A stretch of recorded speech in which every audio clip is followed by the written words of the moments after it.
अब बात करते हैं आज की एक और बड़ी स्टोरी की जिस पर आप सबकी निगाहें हैं। संसद के मॉनसून सत्र में ना विपक्ष ने इस मुद्दे को उठाया और ना ही सरकार की तरफ से कोई सफाई दी गई।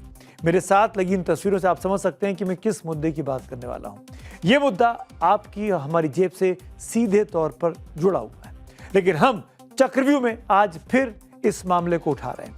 यह मामला है E20 के पेट्रोल का। हमको आज ये मामला उठाने के लिए मजबूर किया गया, और मजबूर किसने किया? सरकार से जुड़े एक बहुत बड़े शख्स ने। यानी मोदी सरकार के अंदर भी अब इसको लेकर बेचैनी साफ दिखाई दे रही है कि E20 को क्यों जबरन कंज्यूमर को बेचा जा रहा है। सरकार के मुख्य आर्थिक सलाहकार हैं वी अनंत नागेश्वरन साहब, जो कि आप मेरे दाहिनी तरफ इस वक्त देख पा रहे हैं। उन्होंने साफ कहा कि करोड़ों पुरानी गाड़ियों को बचाने के लिए पेट्रोल पंपों पर पुराने E10 पेट्रोल की बिक्री को फिर से शुरू किया जाना चाहिए। सवाल है कि क्या सरकार अब अपने सलाहकार की इस सलाह को सुनेगी?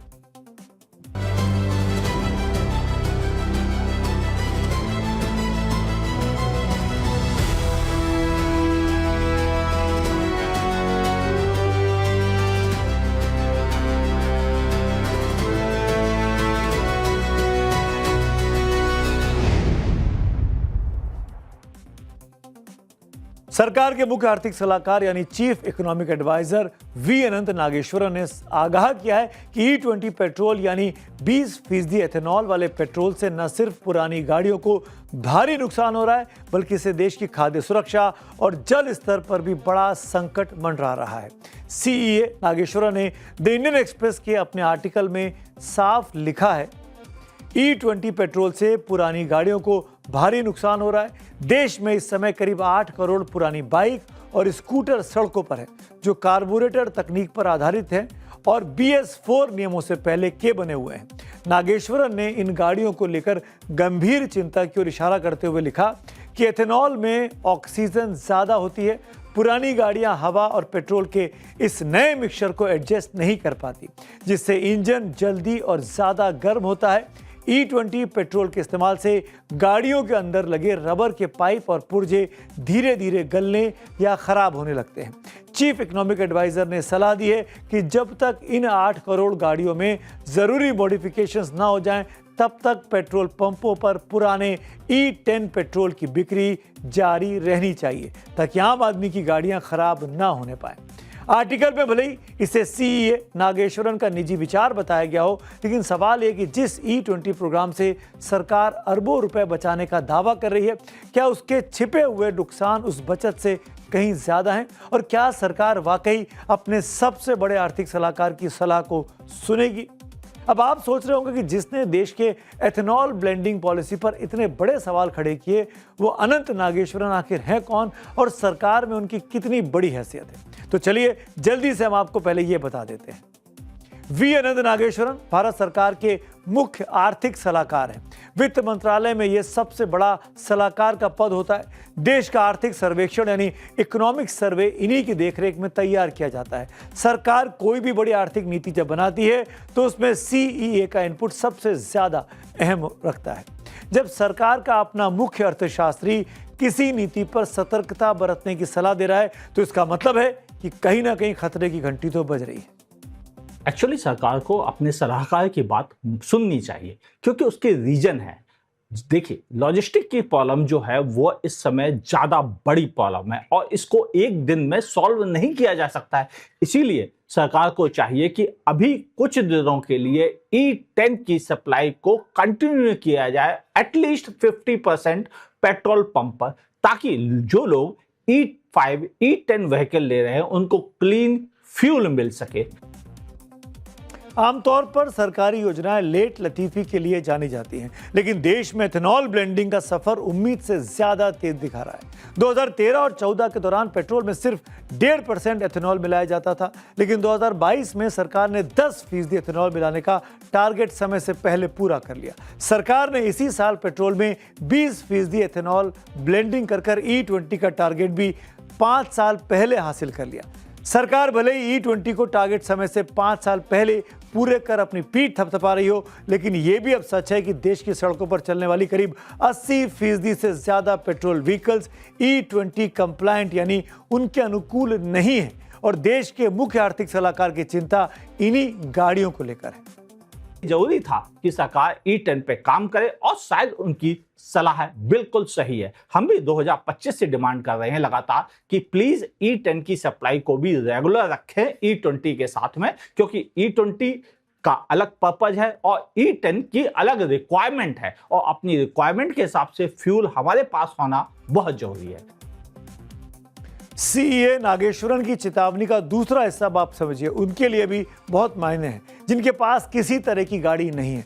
दरअसल एथेनॉल ब्लेंडिंग से खाद्य महंगाई और पानी की बर्बादी हो रही है। रॉयटर्स की रिपोर्ट बताती है कि सीजन में देश की करीब 10% यानी करीब लगभग 30 लाख टन चीनी को एथेनॉल बनाने में खपा दिया गया। एथेनॉल की बढ़ती मांग पूरी करने के लिए गन्ना, मक्का और चावल जैसी फसलें अब सीधे एथेनॉल फैक्ट्रियों में की जा रही है। इसके 2 सीधे और भयानक नतीजे सामने आए हैं। समझिए इस बात को, जब एथेनॉल कंपनियां ज्यादा दाम देकर मक्का खरीदेंगी तो पोल्ट्री और डेयरी इंडस्ट्री को महंगा चारा मिलेगा। नतीजा, अंडे, चिकन और दूध का दाम रॉकेट की तरह बढ़ेगा, जो सीधे खाद्य महंगाई को ऊपर ले जाएगा। दूसरा संकट समझिए अब वो पानी का होगा। गन्ना बहुत ज्यादा पानी पीने वाली फसल है। मुख्य आर्थिक सलाहकार का कहना है कि सिर्फ फैक्ट्रियों का पानी मत गिनिए, उस गन्ने को उगाने में जो अरबों लीटर ग्राउंड वाटर सूख जाता है उसका हिसाब लगाना भी जरूरी है। जो पानी हमारी प्यास बुझा सकता था वो आज गाड़ियों का ईंधन बन रहा है। जाहिर है E20 पर जब सरकार के सलाहकार इतना बड़ा गंभीर सवाल उठा रहे हो तो विपक्ष को एक बार फिर सरकार पर हमला करने का मौका मिल गया है। आम आदमी पार्टी के राष्ट्रीय संयोजक अरविंद केजरीवाल ने एक्स पर पोस्ट किया। मोदी सरकार के मुख्य आर्थिक सलाहकार ने पुरानी गाड़ियों के लिए E10 पेट्रोल की वकालत की है। क्या मोदी जी उनकी बात सुनेंगे या फिर असहमति जताने वाली आवाजों की तरह ही मुख्य आर्थिक सलाहकार को भी हटा देंगे, जैसा कि वे हमेशा करते आए हैं। वहीं कांग्रेस ने इस मुद्दे पर क्या कहा, सुनिए। इन जेनजी बच्चों से क्या दुश्मनी है जिनकी मोटरसाइकिल है पुरानी, जो E20 इनेबल नहीं, और अब तो इस पर भारत के जो आर्थिक सलाहकार हैं इस पर आवाज उठा रहे हैं। नितिन गडकरी जी, अगर अपने बच्चों को आबाद करना है तो देश के बच्चों को बर्बाद करने की आप क्यों सोच रहे हैं? भारत सरकार के इकोनॉमिक एडवाइजर की सलाह को भी पेट्रोलियम मंत्रालय नहीं मान रहा और आपकी गाड़ियों को नुकसान कराते E20 पेट्रोल उसमें डाल रहा है। यह सरकार प्यार से नहीं मानेगी, हमें आंदोलन करना होगा। और सलाहकार की सुनो सरकार, इस पूरे मामले पर हमारे रिपोर्टर हिमांशु कुमार तिवारी ने भारतीय जनता पार्टी के स्पोक्स पर्सन से भी बात करने की कोशिश की, लेकिन पार्टी ने E20 के मुद्दे पर कुछ भी कहने से मना कर दिया। हालांकि पूरे मामले पर सरकार का तर्क है कि पेट्रोल पंप पर E10 और E20 पेट्रोल एक साथ उपलब्ध कराने से लॉजिस्टिक्स और सप्लाई चेन का खर्च बहुत बढ़ जाएगा। लेकिन जमीनी हकीकत क्या है? क्या डिपो से लेकर ट्रांसपोर्टेशन और पेट्रोल पंप तक E20 के लिए हमारा देश का इंफ्रास्ट्रक्चर पूरी तरीके से तैयार है? पेट्रोलियम एक्सपर्ट्स के मुताबिक E20 पेट्रोल के लिए एक पूरी तरह से अपग्रेडेड सिस्टम की भी जरूरत होती है, क्योंकि एथेनॉल की प्रकृति ऐसी होती है कि यह हवा से नमी यानी पानी सोखता है। रिफाइनरियों और तेल डिपो में एथेनॉल को स्टोर करने के लिए सामान्य टैंक नहीं चलते। इसके लिए विशेष स्टेनलेस स्टील या एक खास कोटिंग की गई इपॉक्सी लाइन्ड टैंक चाहिए होते हैं, जिन्हें बनाने में भारी निवेश लगता है। नमी सोखने की आदत के कारण ब्लेंडेड पेट्रोल यानी E20 को लंबी दूरी के अंडरग्राउंडेड पाइपलाइनों के जरिए ट्रांसपोर्ट करना बहुत जोखिम भरा होता है। इसके लिए पूरी तरह से टैंकर पर निर्भर रहना पड़ता है, जिससे ट्रांसपोर्टेशन कॉस्ट और ट्रैफिक दोनों बढ़ जाते हैं।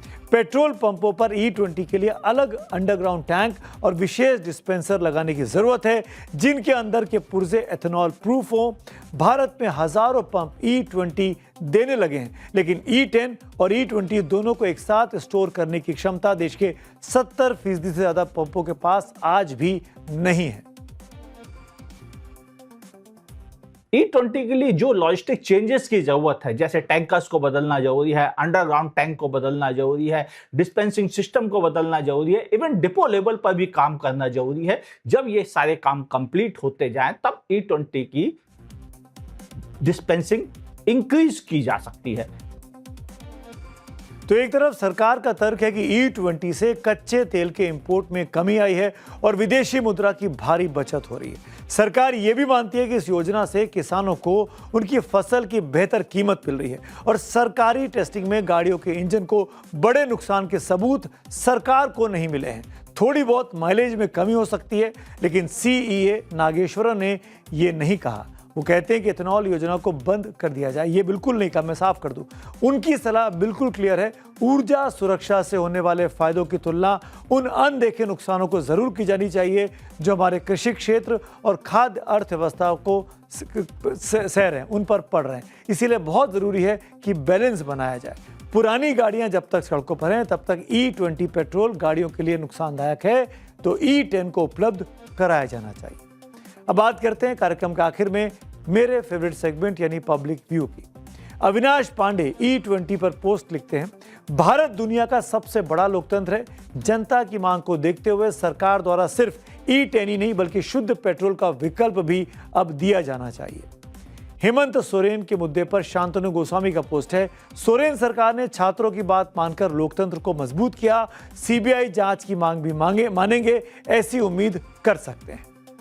तो आज मेरे साथ इतना ही। अब आपसे कल मुलाकात होगी, तब तक के लिए शुभ रात्रि।